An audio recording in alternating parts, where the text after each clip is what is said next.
Yeah, and as somebody who spent a lot of years building up a company, to sort of lose the control that you have over that just because maybe another company in your sector is is performing particularly bad and you get pulled down with them, it just seems horrendous. Bollocks. That's a real bugger. Former vet Cleo is less concerned about the ethical issues of trading. Shown during training to be a highly intelligent, structured thinker, it's believed she has the greatest potential in the group. I think it's an environment that I'd be really good in. It's fast-paced, which I thrive in. It's pressure-driven, again, which I thrive in. And I love the way that these huge macroeconomic issues impact on all the stocks and this type of thing and how everything is interrelated. I just find it really, really interesting. It's a global event that gives Cleo her first trade. Let's go straight to our top story this morning. Investors reacting to mounting instability within the Middle East. It obviously has everybody here concerned, both on a personal level as well as a collective business confidence level, as the sabre rattling goes forward. A missile test in Iran causes Middle East instability, and as a result, oil prices begin to rise sharply. It spells bad news for heavy fuel consumers. They're just Jumping into the market, Cleo's quick to short sell British Airways, betting their share price will fall as their profits get hit by rising oil prices. It's a good deal, but her caution is getting the better of her. She's only traded 200 shares, by far the smallest investment of the group. You know, it's more I wanted to just get through it. I know that sounds awful.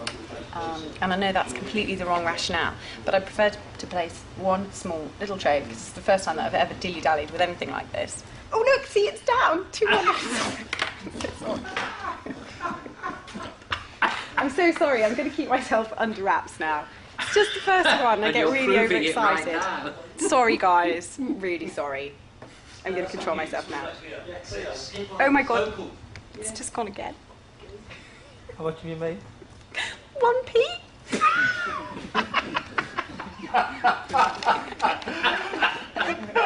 Oh no! 9 hours where? I'm really sorry, the time's wrong. I got a little bit overexcited. Right, what have you done? Okay.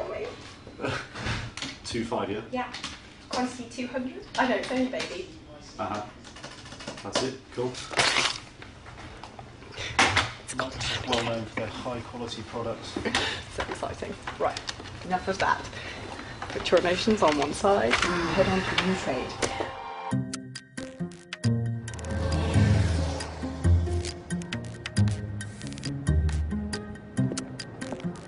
The life of a trader is all-consuming. Long days begin with very early mornings. The team is expected to be in the office by 6 a.m., working out their strategies well before the markets open at 8.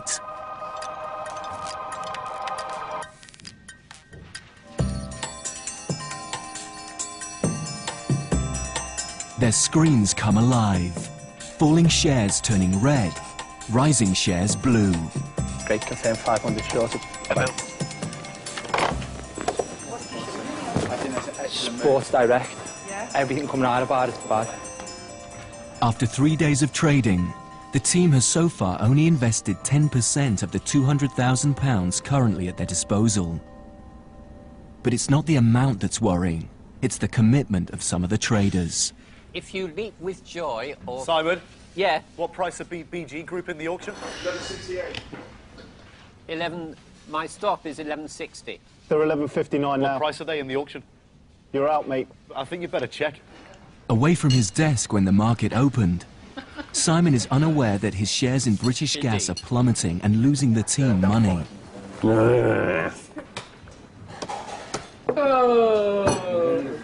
You may recall I placed a trade yesterday on British Gas. You've been closed out.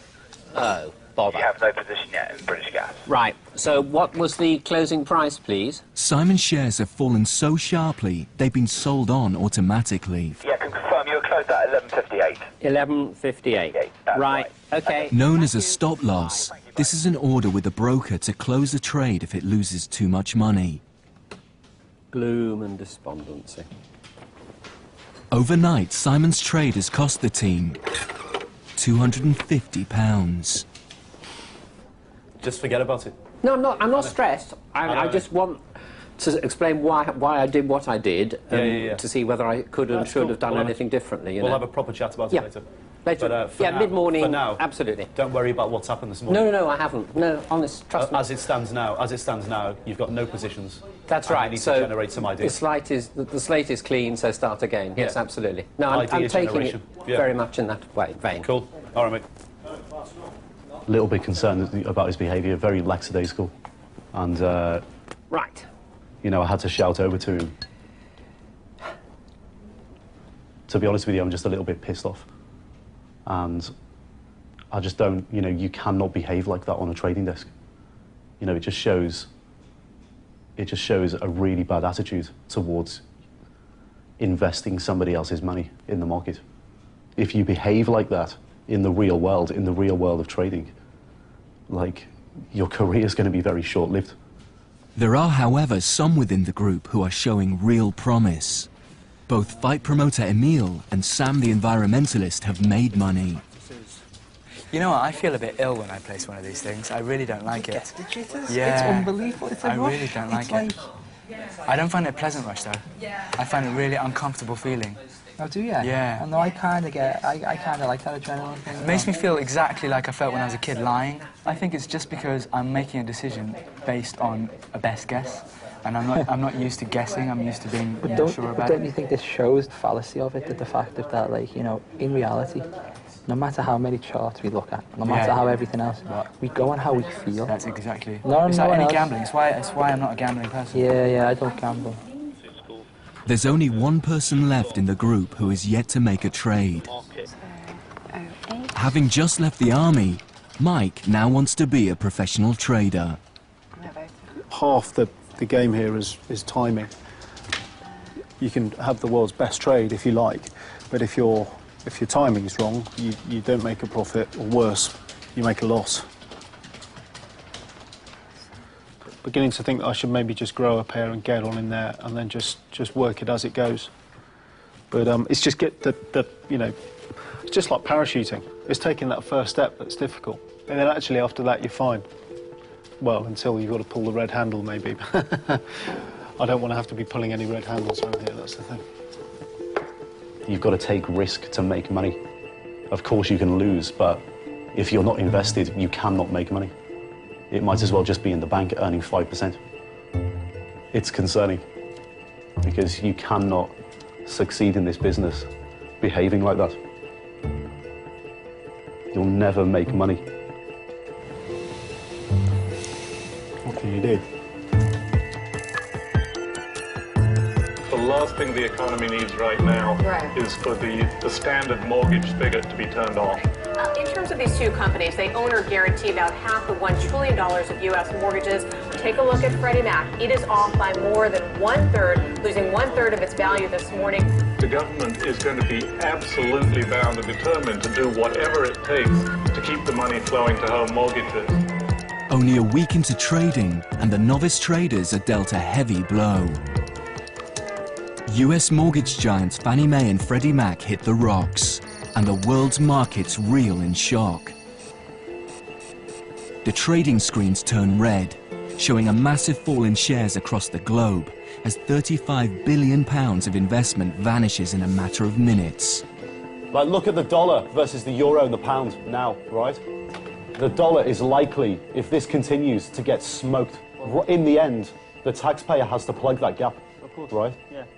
The US government has come out and said that if Fannie Mae and Freddie Mac go to zero, then they'll guarantee the debt. The market's taking it negatively because the government's basically admitted that there's a possibility that they could go to zero, right? And if they bail them out, we're talking hundreds of billions of dollars, right? And who ends up paying for it? The US consumer. I mean, to anyone who's been in the industry a long time, this is like proper scary stuff, you know? And the entire basis of the US economy changes if this